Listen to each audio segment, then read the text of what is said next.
आपको एक कहानी से बात शुरू करता हूँ, एक स्टोरी से बात शुरू करता हूँ। Real story. स्टोरी से इसलिए कि स्टोरी से बात समझ में ज़्यादा आती है।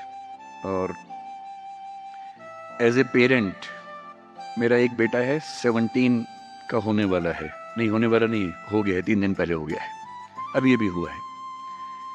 तो 17 की उम्र आप जानते हैं सबसे खतरनाक होती है। आप लोग भी लगभग उसके आसपास होंगे या अभी अभी उससे निकले होंगे। Most difficult age is this, 16, 18, 19। इस उम्र में आपके हार्मोन्स इतना ज्यादा जंप करते हैं कि मूड स्विंग्स बहुत ज्यादा होते हैं। आपको अपने दोस्तों से बात करके इतना सुकून मिलता है। पेरेंट्स दुश्मन नजर आते हैं इस उम्र में। पेरेंट्स कोई अच्छी बात भी कहें तो लगता है कि ये क्यों मनहूस लोग हमारे घर में रहते हैं, क्यों ऐसी खराब खराब बात बोलते हैं। They don't understand, they are outdated people, ऐसा मन में भाव आता है। सबको आता है। आपको आ रहा है तो पहली बार नहीं आ रहा है, आज से 30 साल के बाद आपके बच्चों को भी आएगा आपके बारे में। एकदम उतनी ही इंटेंसिटी से आएगा जितना आपको आता है। जितना आपको लगता है कि आपके पेरेंट्स बिल्कुल नहीं समझते, आपके बच्चे आपके बारे में यही सोचेंगे 30 साल बाद। ये एकदम इटर्नल ट्रुथ है जिसको आप रोक नहीं पाएंगे। So this is normal thing. आप लोगों की एज में जो सबसे बड़ी चिंता मुझे होती है, जैसे मैं अपने बेटे से बात करता हूं, तो मैं तो एक बहुत ही खराब पेरेंट हूं। खराब पेरेंट का मतलब मैं कभी कहता ही नहीं कि पढ़ो, कभी कहता ही नहीं कि टॉप करो, मैं कभी नहीं कहता। मैं सिर्फ ये कहता हूं कि बेटा हर साल एक क्लास पास करते रहो, काफी है। बस इतनी साउंड प्रिपरेशन मत करना कि मैं 8वीं क्लास 2 बार में करूंगा, ऐसा मत करना। एक ही बार में कर लो। और मैं कभी परसेंटेज पूछूंगा नहीं आपसे, मैं पूछता भी नहीं, हालांकि वो बता देता है, लेकिन मुझे उसमें इंटरेस्ट है नहीं। वट एवर परसेंटेज ही gets. And we also have a daughter, I mean I am not the biological father, she is a relative's daughter, so she lives with us. हम दोनों बच्चों से बोलते हैं कि हम कभी नहीं पूछेंगे परसेंटेज क्या है, ना हम पूछते हैं, ना हमारा इंटरेस्ट है। हमारा इंटरेस्ट केवल इस बात में है कि वो बेहतर ह्यूमन बींग्स बन जाए, क्योंकि मैंने जिंदगी को बहुत अच्छे से देखा है। और मैं एक बहुत ही खराब स्टूडेंट रहा हूँ स्कूल में, बहुत बदमाश, शरारती, कम पढ़ने वाला। पर दिमाग इतना था कि 10 दिन 20 दिन पढ़ के अच्छे नंबर आ ही जाते थे। तो मेरा दिमाग कहता था कि जो काम 10 दिन का उसके लिए साल क्यों खराब करूं। जब 10 दिन में हो ही जाता है तो 10 दिन खराब करेंगे उसमें। और दूसरी बात, ओवर द ईयर्स मैंने ये सीखी है कि जो मैंने स्कूल में पढ़ा था उसमें से बहुत कम जिंदगी में काम आता है। मैंने ट्रिगोनोमेट्री पढ़ी, मेरी जिंदगी में कभी काम नहीं आई। मैं कभी थीटा बीटा लगा ही नहीं पाता कहीं पर भी। आज तक यूज नहीं किया मैंने थीटा, कहाँ थी यूज करूं, काम में नहीं आया। मैंने दुनिया भर के नक्शे रटे थे स्कूल में, कहीं काम नहीं आए। जब किसी देश में घूमने जाता हूँ वहां का नक्शा देख लेता हूँ और बचपन वाला याद भी नहीं आता, फिर से देखना पड़ता है। सीधी सी बात है।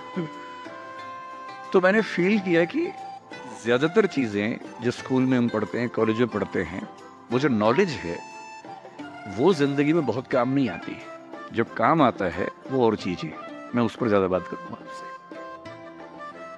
लेकिन मेरी चिंता एज ए पेरेंट, और क्योंकि आप बच्चे उसी उम्र में हैं, मैं लगभग 50 साल का हूं, तो आप मेरे लिए लगभग उसी रोल में हैं कि आप मेरे बच्चे जैसे हैं। क्योंकि जो बच्चे होते हैं ना, अपने पेरेंट्स से बड़ी नफरत करते हैं, दूसरों के पेरेंट्स की सुन लेते हैं बात। तो आप मेरी बात सुन लेंगे, अपने घर में नहीं सुनेंगे। जैसे मेरा बेटा मेरी बात नहीं सुनता है, वो शायद यहाँ सीएम साहब की बात सुन लेगा। तो दूसरों की बात सुनना आसान होता है, अपने पेरेंट्स की बात सुनना मुश्किल होता है। तो आप सुन रहे हैं इसलिए मैं सुना रहा हूँ आपको। तो जो कहानी मैं आपको सुनाना चाह रहा हूँ एक रियल कहानी है, और मेरी सबसे बड़ी चिंता अपने बच्चों को लेकर, आपको लेकर वही रहती है। मैं जब भी कोई कहानी सुनाता हूँ, नाम, जगह, वो सब बदल देता हूँ ताकि किसी की प्राइवेसी पर हमला ना हो। सबकी राइट टू प्राइवेसी है ना।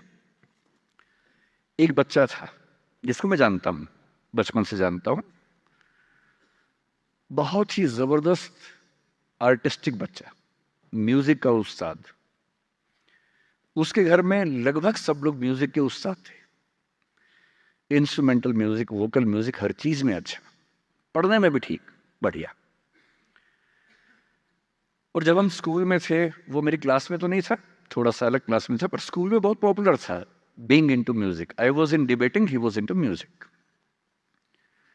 और बाद में उसने हमारा स्कूल छोड़ भी दिया कुछ समय के बाद, फिर वो कहीं और चला गया, फिर हमारा मिलना नहीं हुआ। उस समय ना तो व्हाट्सएप था ना यूट्यूब था, तो बाद में मिलने का स्कोप भी नहीं रहता था। जो एक बार चला गया वो चला ही जाता था उस समय। अब तो बच्चे जिंदगी भर दोस्त रहते हैं। फिर जब मैं दिल्ली यूनिवर्सिटी में आ गया, ग्रेजुएशन कर चुका था, उसके बाद अचानक मुझे एक बचपन का दोस्त मिला, जिसने मुझे एक इंटरेस्टिंग क्या डेवास्टेटिंग बात बताई। तो बात चल रही थी कि स्कूल के दोस्त कहाँ कहाँ हैं, क्या कर रहे हैं। तो बातों बातों में उसका जिक्र भी आया। तो मैंने बड़ी उम्मीद से पूछा, मैंने कहा वो तो बॉम्बे चला गया होगा, फिल्म इंडस्ट्री में चला गया होगा। तो मेरे दोस्त ने पूछा कि तुम्हें नहीं पता उसके बारे में? मैंने कहा नहीं। उसने कहा यार वो जेल में है, and he was one of the most creative students of our school. मैंने कहा जेल में क्यों है? बोले सच में नहीं पता। मैंने कहा सच में नहीं पता मुझे। लोग ग्रेजुएशन करने के लिए जब गया, तो पता नहीं क्या हुआ, उसकी थोड़ी संगति खराब हो गई। बैड कंपनी जिसको हम बोलते हैं, जो इस उम्र में अच्छी लगती है, वही वाली। कॉलेज लाइफ में थोड़ी बहुत बैड कंपनी सबकी होती ही है, हल्की फुल्की होती है, एक सामान्य बात है। अच्छा, बच्चा बच्चा ना रहे ये भी तो अच्छी बात है ना। थोड़ा बचपन तो जीना भी चाहिए, थोड़ा शरारतें करने भी चाहिए। और किसी किसी का दुर्भाग्य होता है कि ज्यादा हो जाता है, उसके साथ ऐसा हुआ। मतलब 1000 लोग जाएंगे तो उनमें से एक आध वापस आएगा, वो भी इतने मुश्किलों से जो ऑलमोस्ट इम्पॉसिबल है। I have seen many such cases.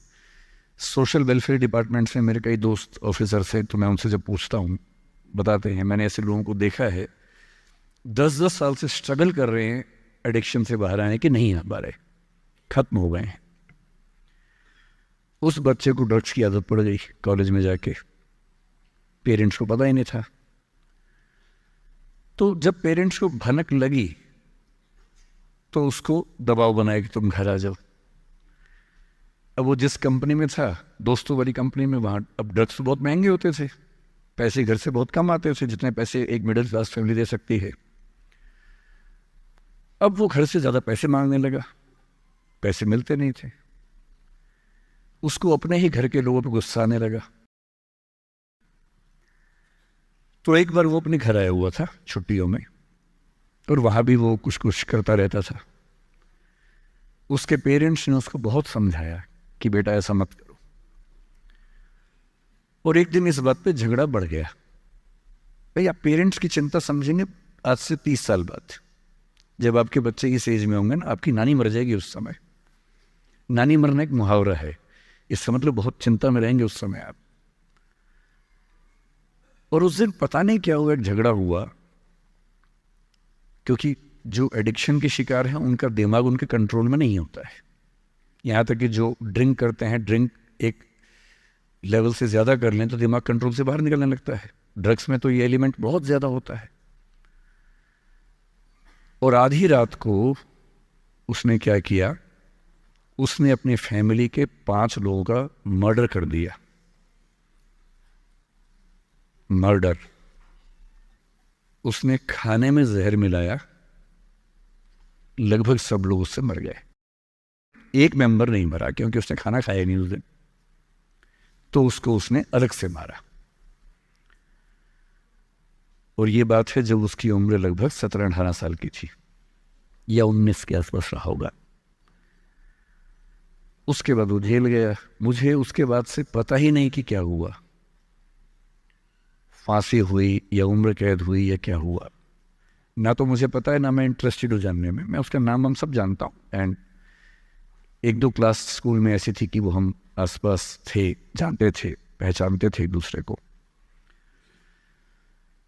मेरी सबसे बड़ी चिंता ये होती है बच्चों को लेकर कि किसी भी गलती से वो ड्रग्स में ना चले जाएं।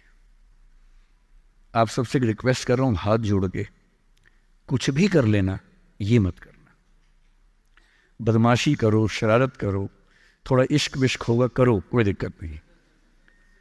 किसी को चीट मत करना, ड्रग्स में मत जाना, क्योंकि इन रास्तों पे जाने के बाद वापसी का रास्ता नहीं है।